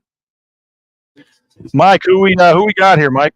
We have I think the greatest punt returner in the history of football. Actually revolutionized the play of the punt return. Absolutely. They put in the Tim Gilligan rule because this guy right here, what a time to be in the presence of greatness, man. Rid, Tim Gilligan. Anybody better? Toughest punt returner of all time, without question. Anybody better like you said, at fielding in traffic? B, making the first guy miss. C, getting 8 yards on a consistent basis. I do believe Gilly at Oregon State in was it 02 or 03? Which one are you talking about? The first touchdown return for Boise State. That was Oregon State. Yeah, Oregon State. In what year? That was 03. 03, yeah. It was like the first one in 12 years. Give the people what they need right now, man. Just give us. We need a pop-up talk for tonight. What are you looking for tonight's ball? What I'm looking for is these guys to get back to having fun. Let's have some fun. Let's go out and playing it. Be the blue collar athletes that we are, that we know that can play out there, and just go kill it. Trust everything. Trust your training. Trust your coaches, and have some fun. Tim, they were talking about you, but tell us your thoughts, memories when you think of Mike Sanford as a player at Boise State. Oh man, I hate to do this to you, buddy. Oh, there's been a lot. There's been a lot on YouTube. There's been a lot of I hate. No, we're on YouTube. I felt so bad. I can't remember who it was. It might have been. We already talked about this. Corey Hall got it. Okay, yeah, we did the fake field goal. Yeah, and you went in there cold legs. I feel bad. Still feel bad. So bad for you when that happened. Oh man, yeah, we tried to do that fake field goal, and it did not end well. Well, So, I fell. I fell and I got turf monstered, but it wasn't even the turf. It was because I'm so freaking bow-legged that I think I need athletic skills. Yeah, it was. The craziest thing about it all, man, is that Riddle can attest this. I was a 4.6 40 guy, 4.68 at pro day. On that snap, I didn't even have a chance to get anywhere near that because I fell after I twisted out. It was bad, man. It was bad. But other than that, I remember Mike always being very detailed oriented, very strict with his regimen every single day, coming well prepared, whether he was going to get called in the game or not.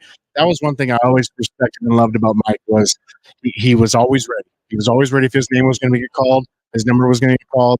We had the trust in him that he was going to come in there and do well. So that's what I remember about Mike. And I remember about Gilly. On the flip side of that is you were a senior, I think my junior year. You were a year older than me. Maybe 2 or what year did you graduate? What years? 04, 03 was your last season. So you're 1 year ahead of me. You were very established as a player. There were times that I was always wanting to do well in practice and scrimmage situations.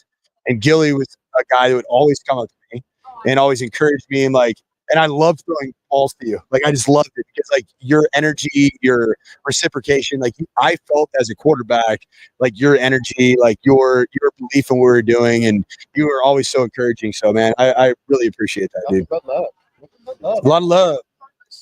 You're still with us. You're not dead or anything. Full beer over there. Really could be the ultimate receiver right now. BYU game came up earlier. Gilly, how many yards receiving? Best hands in Boise. How many yards receiving against BYU in 03? In the snow?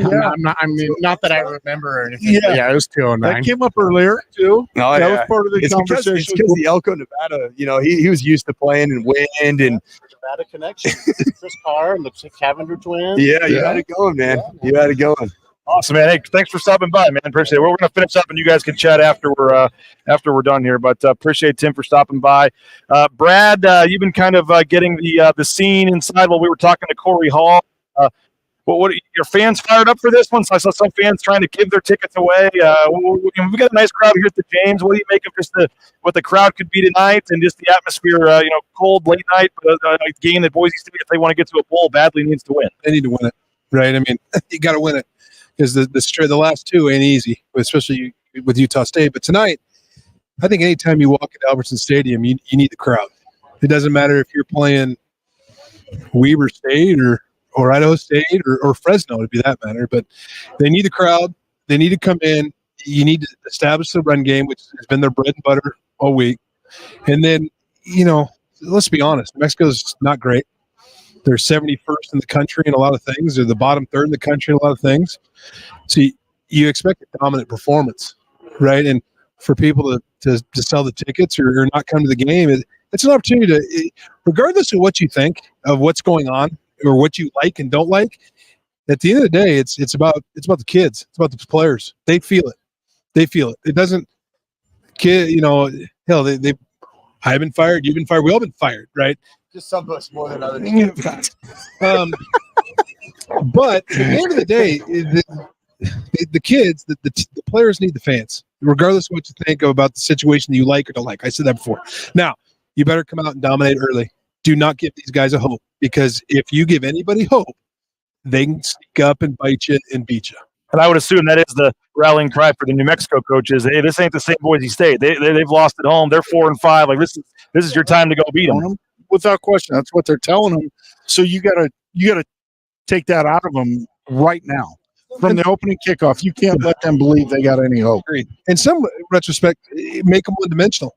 Even with Maddox starting, take care of the run. We're going to beat you. What do you guys make of, Andy said, yeah, we're going to start Maddox, but he said this will give Talon the opportunity to play more in the game than he has the last 4 games. Are we going second play right to Talon now? We're just going to flip it this week, or what do you make of how do you think the snaps end up being divvied up here in this one? I mean, the bottom line is none of us know. Yeah, we don't know, but if you want to go, your statistics, right? Football coaches, every starter in Boise, since they started the Kubrick system, the non-starters played the most by percentage. Why?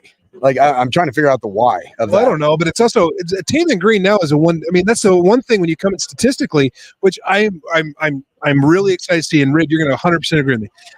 My prediction: within the first 5 plays, Talon Green's in. He's going to throw a shot. I love that. You have to, because statistically, he's just another running back. Especially the last week, he had 2 attempts and 2. I think he was 2 for 2 when he came in. Throw a shot. I'm sure they will throw a shot. Yeah, and I wouldn't be surprised to see Austin Bolt on the end of that. Just about to say that. But I think it really is going to come down to first down efficiency. I think that dictates who's in the game, and that's what's happened. When first down's efficient, then you gotta option what you want to do. When they get into definite passing downs, it definitely favor Maddox. So if they can stay in first down efficiency, get that going, be in good second down situations, you're going to see more Talon naturally. And I think that's going to happen tonight, because I don't think New Mexico can slow down. Who knows what this status Ashton This is. game reminds me a lot of the North Dakota. And I know that's a strange comparison. I mean, we're talking about a team that I think is a 500 team in FCS. But I think that this is a very similar comp in terms of talent level. I think New Mexico is probably a little bit more talented than North Dakota. They're a little bit more speed on the perimeter, a little bit more athleticism. But I think North Dakota probably actually has the edge up front, and is frankly has more of an identity as a physical team. But that game, there was hope for North Dakota. I watched that game closely, and I thought it was a huge game for this season. Coming off, a Washington game, a Central Florida game, I'm like, this is a massive game. Red zone stops on Boise's defense. Frankly, to shut it up. You know what it took? It took fumbled snaps by North Dakota, and I'm talking about. It felt like a dozen of them. It wasn't, but it felt like a lot. I don't think that this New Mexico team is going to fumble 12 snaps in the game, and they're not going to be intimidated by a Division I environment. Pass happy with the head coach. Correct. He's a spread guy. Correct. Gonzalez. And I think that this is a game that Boise State should dominate. If they have life going into the third quarter, watch out. Watch out. And I know that sounds bananas. It sounds insane, but you and I have been talking about, BJ. We talked about it after the CSU game. Where are the guaranteed victories remaining on this schedule? There really weren't.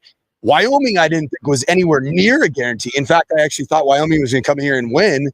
And Boise State's, I think, athletic supremacy showed up on the field. I think Boise State's schematics showed up as being superior to Wyoming. But other than that, I mean, the remaining games, including this one, you got to put your foot on the gas pedal and not let up from the very beginning. Yeah. You better start choking them out now in the locker room. Yep. That mindset, you better be prepared to rip throats early. And if you're not going to rip throat, you're going to give them life. We're going to see another fourth quarter game. How bought in, I mentioned the Michael Callahan comment, some of the guys, George Chilani said something about most of the guys, then he stopped and goes, well, I think all the guys, are still bought in and still want to finish this thing strong. You're talking about NIL and maybe guys already thinking about having one foot out the door here. You're 4-5. How bought in is this team, you think, for these last 3 games here? It's the tradition of the football program. These kids have been. I don't think that's a concern at all. Not at all. Not a Jordan. I don't know all these young men because I'm not the Ben Dooley, the ones that we know, Garrett Kern, Ben Dooley, Mason Randolph, George Halani. There is no way they're even thinking about ripping throws. Exactly. And that's who they are. I see that. I watch this team every game, every snap, and not for once have I seen that anybody, including, to be honest, EMAC, even a week ago, he didn't have the best game, but he was going out there to try to put his best foot forward. I don't think they're going to do that. That's a dangerous slope to think what one guy does is anything other than what he does. It's not going to affect other guys. And I know everybody's like, oh, what EMAC, what's that mean about Taylor and Ashton and Breeze? It doesn't mean anything. It means one guy, and we don't even know what all the scenarios were that created that. So, yeah, I don't. If Boise State had a personal foul within the first 5 minutes. Let's go, man. Let's go straight hockey right now. Take it. Yeah, I'm sorry. Who's the goon? Let's find a goon. Take it. Take the personal foul. Offensive lineman with a slight late hit, or you just roughing. I'm not hurting kids. I'm watching this right now because he'll do it. Dooley will do it. Yeah. It's Mason will do it. I could have a personal foul. Or a hit on the quarterback or something like that. Set a tone. Send a message. Tell these kids, hey, New Mexico, your asses are going back to Albuquerque with a loss, and we're going to beat you up. Yeah, you'll have really good green chili waiting for you. But until then, we're going to we're going to take the life out of you. Exactly. Yeah, get some green hatch chilies, not to be confused with ass chilies. You're going hatch chilies. I think it's a big game. I was going to ask you, BJ, what's the status on Ashton Jesse? Is there any? I would guess he does not play. It just doesn't seem like today's the day he's going to be back. Have you seen him practice? I was not at practice this week, and we're also not supposed to report if they were practicing or not. So I don't know the rules. I'm new to all this. I have to be careful with. I have to be careful with how I. We're good. I have to be careful with how I phrase those. I would not expect him to play, but I was going to bring that up. They're pretty banged up right now. It's going to be when that injury list comes out 45 minutes prior to kickoff. It's going to be a pretty lengthy list tonight. So it does seem like some guys maybe haven't played a ton at some key positions. We talk about Austin, but Prince Strawn as well, and I don't know if Marco is going to be back at linebacker. DJ obviously is, I don't think, close to 100% while playing all the snaps that he did. That's off, man. Yeah, it's phenomenal. And then I think Dimitri Washington's probably out again. I don't know about him. And then Cobbs went off. I don't think we expect him to play the way he walked off the field the other day. 3 games left. I mentioned it, but they're going to have to go pretty far down the depth chart, I think, tonight. And it's funny, BJ. And I'm not going to report on injuries, but I've learned and being in Boise, just hanging out at the bars, you kind of end up meeting people. This is a team that is going in a little banged up, man. And that's. Nothing specific for, nor would I, because I don't believe in that stuff. But this is I'm allowed to. Who's going to fire me? See you? You're raising the flag, Mike. They may take that away. I'll be fired as the flag raiser. You never know who's watching. They're all watching. The eye in the sky don't lie, Brad. But I think this is going to be. There's going to be. Let's just say this. There's going to be opportunities in this game for guys that haven't played a ton to step up and do something special. And I think that's going to be how it plays out tonight. We need to get Thomas Spurbeck to walk over here for a second. Hey, Thomas, come here for a second. We're going to throw Thomas Spurbeck on. See, if you show up with James, you never know who you see. We got Matt Navis, Corey Hall, Alec Dance, Tom. How you doing, man? Man, how are you? Let's get him a chair real quick. He gave us 2 minutes of your time. Give him a chair here. Here we go. Hey, we got a chair for you. Tell us about some Tom Spurbeck. Yeah, well, I can say this. So Thomas Spurbeck, in 2014, we had a pretty deep receiver room going into the season. Matt Miller, Shane Williams-Rhodes, really, Troy Ware, very set starters going into the season. And I remember Junior Adams kept telling me about this guy, Thomas Spurbeck. Yeah, that's exactly how he said it too. And, it's a good impersonation. Yeah, because he's my best friend. And he kept telling me about Thomas Spurbeck, and it wasn't until probably week 3, week 4. Yeah. Unbelievable catch. They can't hear you, Ken. That's all right. Unbelievable catch going down the sideline, looking inside, ball came outside, turns, baseball turns it and makes an unbelievable catch. It's like, all right, let's go. And I remember specifically, Tom, just watching your practice habits, watching what you did on a consistent basis. Obviously, you're a son of a coach. Your dad was a fantastic coach, but just I couldn't unsee what I saw in just your preparation and just what an amazing year you had in 2014 and then continue to have after that. Talk us a little bit about just, going from kind of a nobody relative to going into the season to having an unbelievable year. Yeah, that was a crazy year. Probably, I think honestly the best, most explosive offense that I had been a part of when I was at BSU, but just the entire season starting, we lost 2 games early and then we won out. Almost got fired. I'm not lying. Yeah. Cheers. Yeah. But obviously, Matt Miller, since I got there, had been a huge mentor for me. So when he went down, trying to fill those shoes were pretty impossible. But I think all the receivers together, I think we all did a good job stepping up, carrying that flag. So after that season, they were going, Matt, who? Yeah, that's pretty crazy. But Tell me about Matt. So Matt's a guy that I was around, for a year and just loved his grit, his mentality, everything about him. What did Matt Miller, who's obviously the current wide receiver coach here at Boise State, what did he mean to you? What did he teach you? What did you learn from him? And then what do you think he's imparting upon the receivers? It's having a really good year. I've got a funny Matt Miller story actually, real quick. On my recruiting visit, it was so I got invited to come. Coach Pete said he hadn't offered me yet, so I didn't have an offer. And Nick Patty was my host, and he was buddies with Matt Miller and Grant Hedrick. So I went over to their house one night, and they're all trying to get me to commit, and I didn't have the guts to tell them I didn't even have an offer yet. So they're like, you gotta please come. It'll be fun, man. You fit in great. Just commit. And I'm like, I don't know. We'll see. But we'll see. In the back of my head, I'm like, if they offer me, I'm committing on the spot. And sure enough, the next day, Coach Pete offered me, and I tried to commit right there, and he's like, "No, don't commit yet. Go home." Yeah, but anyway, he's trying to get you to UW.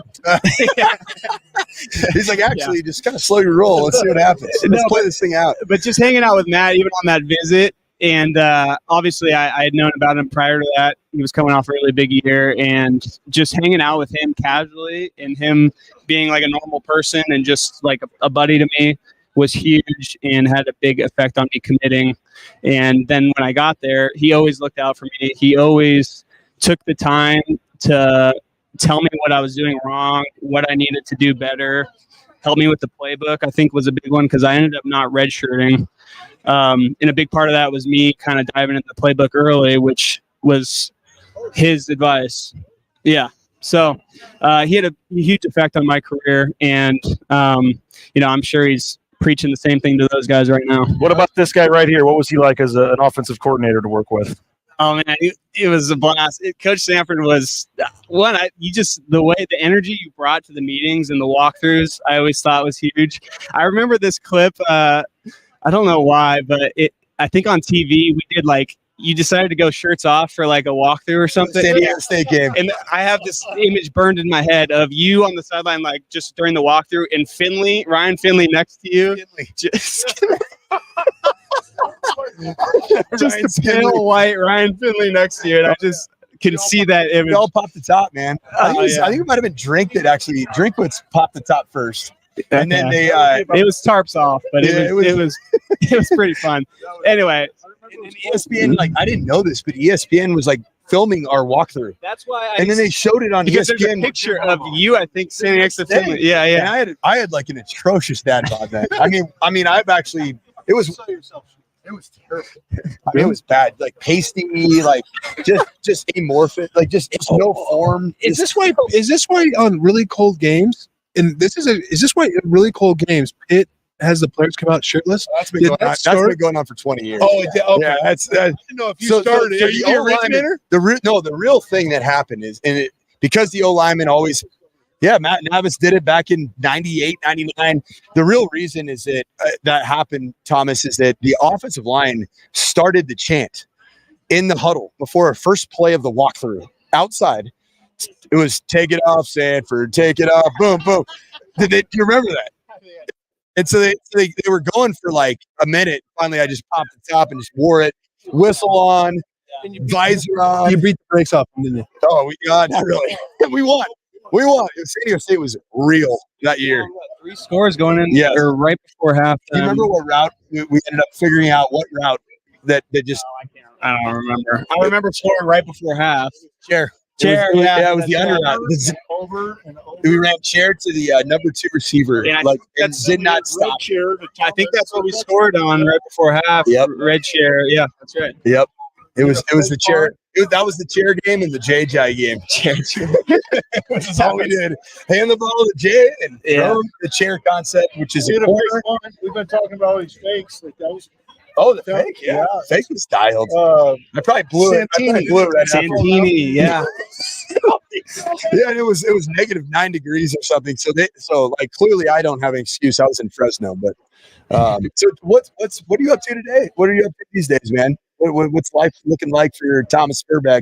I work for a concrete subcontractor out of Santa Clara. So me and one other gentleman, Jeremy Schock, just opened an office here for them. So we do site and structural concrete. You're here. Yep. Yeah. I've been living in Boise for like 3.5, 4 years now. Phenomenal golfer, by the way. Oh, I can imagine. He's in the Earl hood. He lives right down. He's in the ranch. Yeah. Love it, man. Oh yeah. I was me and Kellen were neighbors. I'd walk over there. He's playing for the Cowboys. Be like, "Hey, you got any concepts?" And it was just his wife. I got no concepts.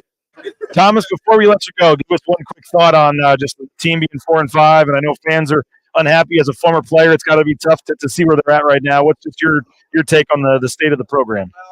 I think it was 2015. We kind of had some rough home games there against actually New Mexico and Air Force, and despite that, I think we ended up winning our bowl game, but having the crowd into the game and going to the game makes a huge difference.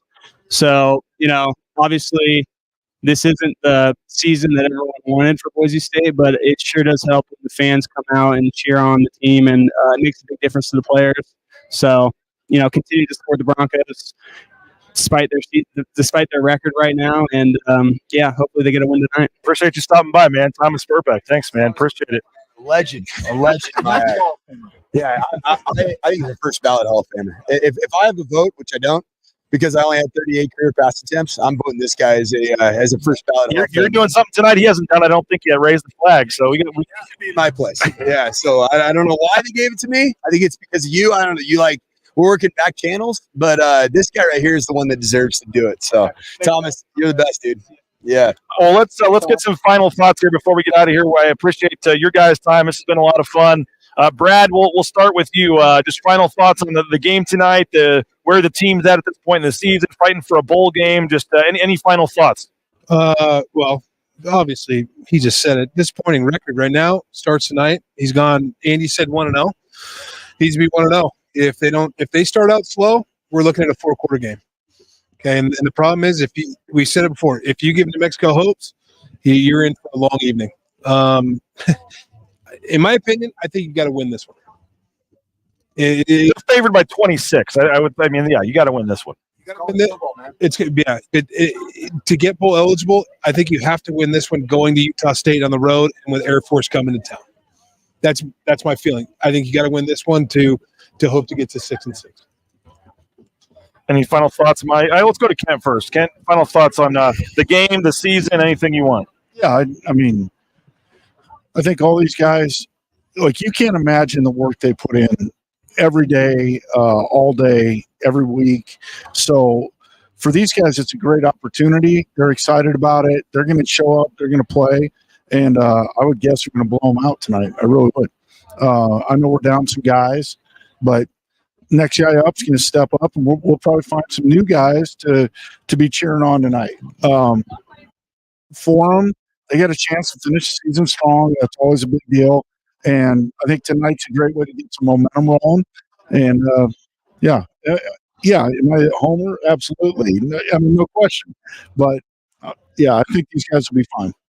Mike, I know you're enjoying your return to town here. We had a good time last night catching up with some folks. You're getting ready to go to some tailgates and things, and then you'll obviously be raising the flag tonight. What's this trip been like for you, and any kind of final thoughts that you have, sir? Yeah, it's been absolutely incredible. Just honestly, just sitting among with the four of us here is it's almost kind of a pinch myself moment. Last night was a pinch myself kind of type of night, just being around former teammates. I mean, Brad, you know this. There's a fraternity.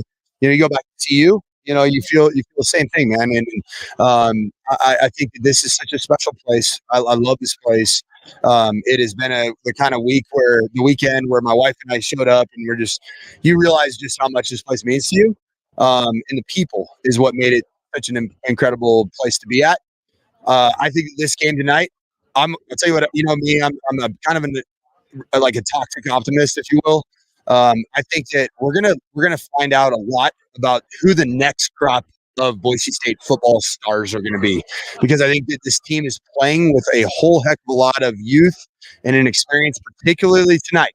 Not this whole season. I think tonight's going to be a night where we see players like Cole Wright come out of nowhere and make a huge play.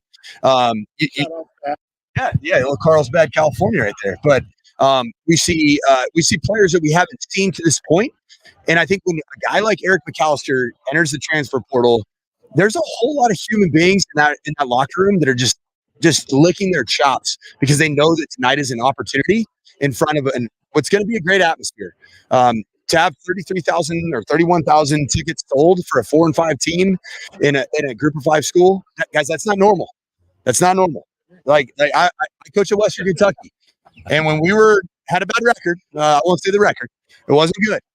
It was a friends and family crowd, and this is not that. This conversations in the crowd. Oh yeah, I heard them, and I'm like, can you guys stop? I'm trying to call a play. You're distracted. I know. This is a really important down.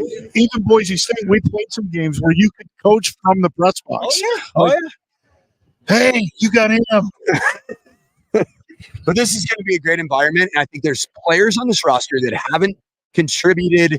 Maybe like there's names that we don't know right now that we're going to know at midnight tonight, and I can't wait to talk about them in the post game. And I am so excited to go to the tailgates, have maybe a couple of adult beverages, maybe may or may not, and I'm really excited to.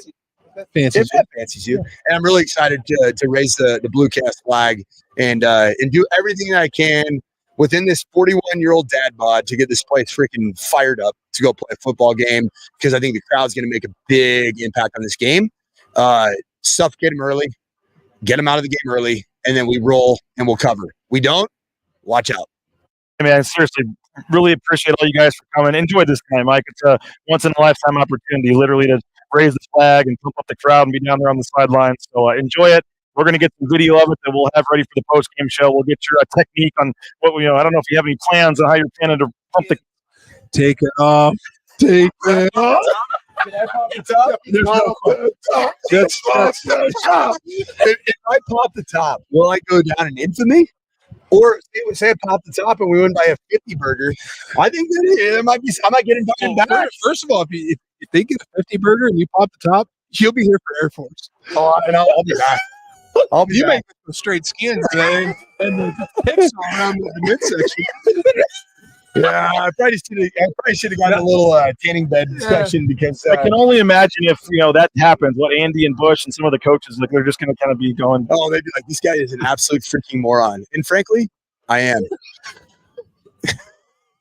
Love it. Oh yeah, that's who I am. I don't think one person has done. I don't know. I don't think one person has gone shirtless yet. I don't know. If that's a good thing or a bad thing. But shirtless, rather than take it off, you got to rip it off.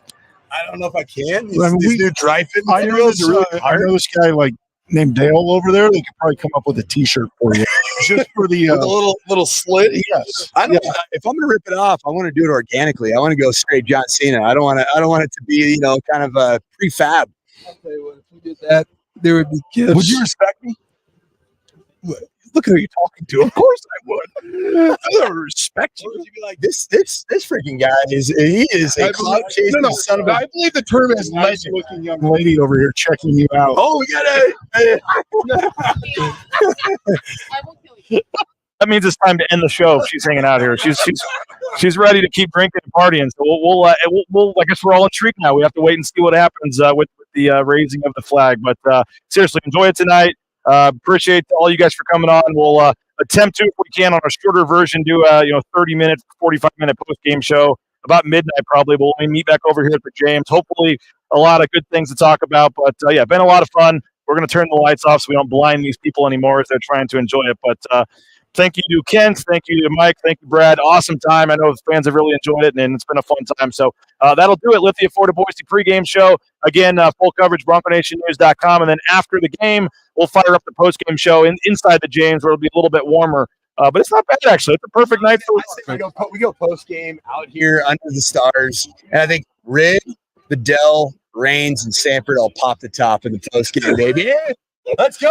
If they win by 50, I'm in. Yeah, a 50-point spread. If they put a 50 burger on, win by 50.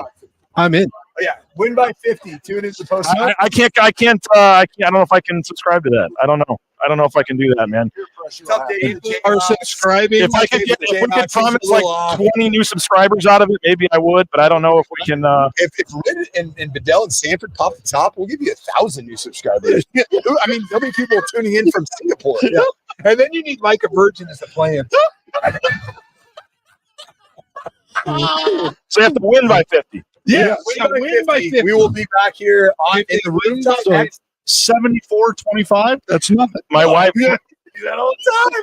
My wife just texted me with the fire emoji. Pop the top. So we'll win by 50. I guess we'll see. All right. We'll. I guess you have something to look forward to now. If they win by 50, we'll see what happens. Enjoy the game tonight. We'll talk to you on the post game show. For Kent, for Mike, for Brad. My name is BJ. We'll talk to you guys later. Bronco Nation News.